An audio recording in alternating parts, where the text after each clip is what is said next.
Induction smelters are thermal expansion machines that can smelt ores and dust to create ingots. To craft one, you'll need a bucket, 2 invar ingots, a machine frame, 2 copper gears, and a redstone reception coil. Once placed, right-clicking on it will bring up its interface. So as you can see here, there's quite a few coloured boxes, but it's pretty simple to use once you get the hang of it. These 2 boxes here are for inputs. Now, the induction smelter works by combining pulverized ore with sand. So for this example, I'll put some pulverized iron here in this box and some sand here in this box. Pulverized ores are also items from a thermal expansion mod pack, and they can be created using a pulverizer. I have a tutorial for that available here. Right now, nothing's happening because I haven't provided it with any redstone flux. You can bring redstone flux in via energy conduits, but for this example, I'm just going to place a charged flux capacitor right here in this box, and it'll start filling up the internal energy buffer. I'm just going to freeze the video frame right here for a moment so you can see the internal buffer can hold a total of 48,000 redstone flux. When the buffer is at maximum capacity, the induction smelter will operate at its maximum speed, but as the buffer decreases, the speed too will decrease, so it's generally best to keep the buffer at maximum capacity. This box over here shows you the current power usage.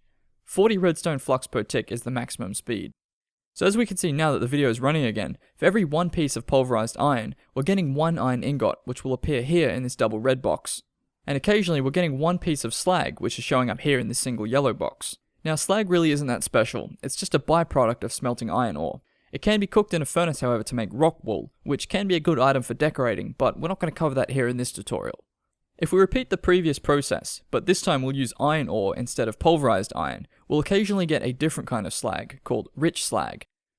Rich slag can be used in the place of sand, and it'll actually be converted into an additional ingot of the type of ore you're smelting. So here for example, we have 1 piece of sand and 1 piece of iron ore. Now normally we'd get 2 iron ingots, but if we replace the sand with rich slag, we'll get 3 iron ingots. So rich slag can be quite useful. Over time, the induction smelter will use quite a bit of redstone flux. For example here, just to smelt 2 pieces of pulverized iron, it'll cost 800 redstone flux.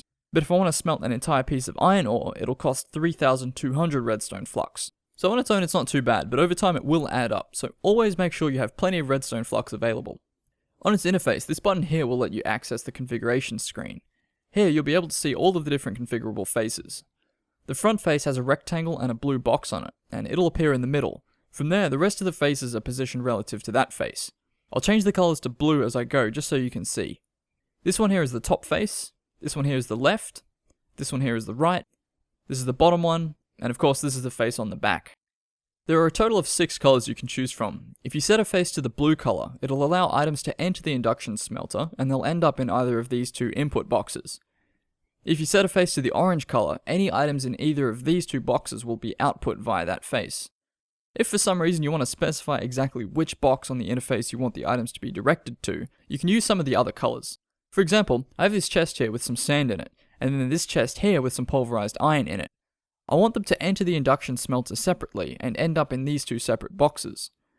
This is where the purple and green colored faces can come in. I'll set this face to green, and then this one here to purple. After connecting up the item ducts and configuring the chest outputs with the crescent hammer, remembering to power them on, we can see here the sand is entering in through the purple face and the pulverized iron is entering through the green face. The same method can be applied for the output boxes. Ingots will always be collected here in this box, but if I want my ingots to exit the induction smelter via a specific face, I can set one of the faces to red. The slag will always end up here in this box, and if I want it to exit via a specific face, I can set that face to yellow. For outputs though, it's probably simplest just to use the orange color, because one single output face will handle both the boxes. This part is optional, but there's also a redstone control panel here on the interface, where you can set the induction smelter to respond to certain redstone inputs. It'll still work as normal even if you don't change any of the settings in here though. If you found this video helpful or informative, please give it a like, and if you want to see more tutorials like this one, you might want to consider subscribing.